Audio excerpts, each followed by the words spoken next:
it would seem like that this was announced before I even go out. Yeah, I think I'll just leave it there. Don't ever let me make that joke again, please.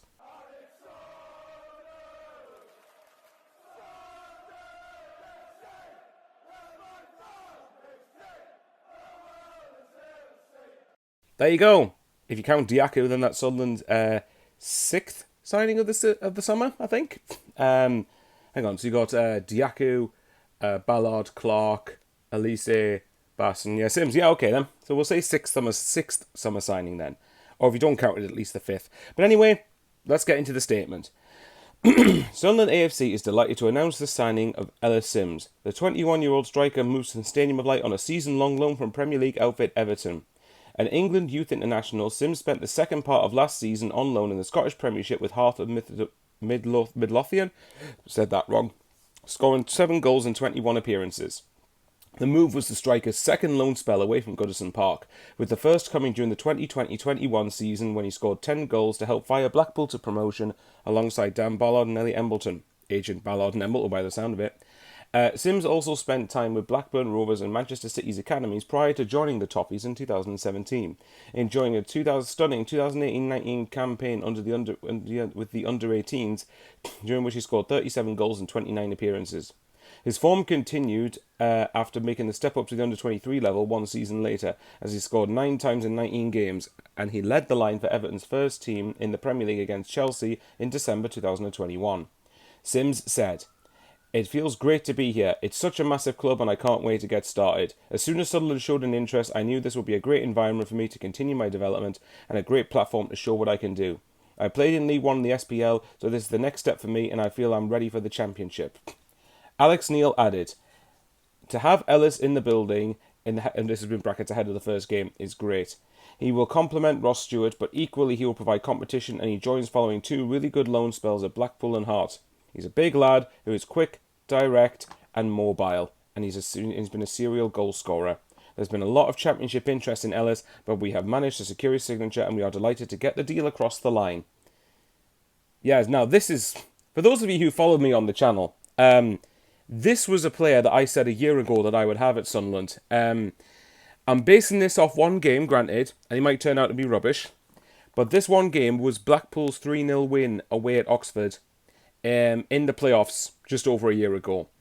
And Oxford could not live with them. He ripped them apart every opportunity that he got. He had athleticism, he was quick, he could hold the ball up really well, he had an eye for goal. I think he scored twice that night, come to think of it. And I'm really encouraged by this signing. I'm very on board with this. Now, I've been wrong with players before. He might turn out to be cack, but hopefully he doesn't. But you know what? I'm very happy with this. If we can get Simms, and I think Nathan Broadhead's the next one. I think if you can get Broadhead back, then if you've got Stewart, Simms, and Broadhead as your main strikers, I'm quite happy with that for the Championship. Obviously, I would prefer we had 4 strikers in case of injuries, but chances are we're probably only going to get one more striker, and then hopefully Ross Stewart signs a new deal as well. But things are starting to progress now, and it just goes to prove we were working on players. Just because things weren't going along quickly doesn't mean we weren't working on them. I know Thane once said, sorry Thane, I feel like I'm calling you out every video, but he said once when those were saying, we are working behind the scenes with deals, and he said, prove it. This to me, I made the argument the other way around. Prove that we're not doing it. Prove categorically that we are not doing these deals. But nevertheless, but again, like I said last night, I know Thane says what he does because he cares about the club, obviously. But for me, this proves categorically that we were working on players. Just because we're not doing them straight away doesn't mean we weren't doing anything. And with Ellis Simms, a host of Championship clubs, again, wanted him. It's the same with Ballard. Number of Championship clubs wanted him. We got him. Jack Clark, apparently at least 8 Championship clubs wanted him, including Sheffield United, who are wanting to go up, and we got him. And it's the exact same with Ellis Simms. I'm very, very encouraged by it. And if we can just get Broadhead in, or another striker, whoever it is, then my optimism's now building even more for the coming season. And yeah, can't wait for Sunday now.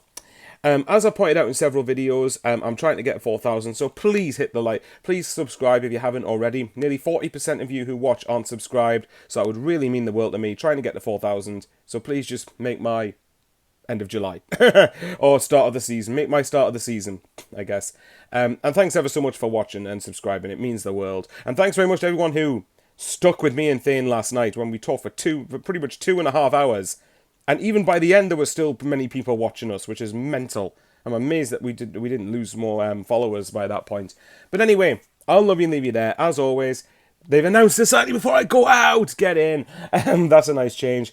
And I'll see you guys all on Sunday for Coventry, unless something happens before then in the transfer window.